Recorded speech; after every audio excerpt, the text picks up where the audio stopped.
یہ ہے لنڈی کوتل بازار، جہاں پر کسی نے اب تک سوچا نہیں تھا کہ بازار کی رونقیں اسی طرح سے بے رنگ پڑ جائے گی۔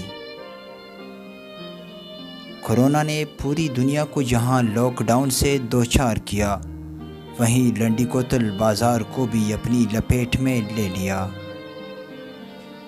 بازار کے گلی کوچے لاک ڈاؤن سے پھیکے پڑ گئے۔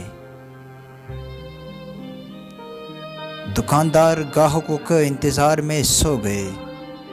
تاریخی بازار کو کئی دہائیوں بعد آرام کرنے کا موقع ملا، تاہم یہاں خریداروں کی غیر موجودگی جہاں ایک طرف پریشانی دکھائی دے رہی ہے، وہاں دوسری جانب امید بھی دلا رہی ہیں کہ اسی لاک ڈاؤن کے نتیجے میں ایک مرتبہ پھر خوشیاں اور رونقیں دوبارہ لوٹ کے آئے گی، کیونکہ یہی لاک ڈاؤن کورونا سے بچانے میں سود مند ثابت ہوگی۔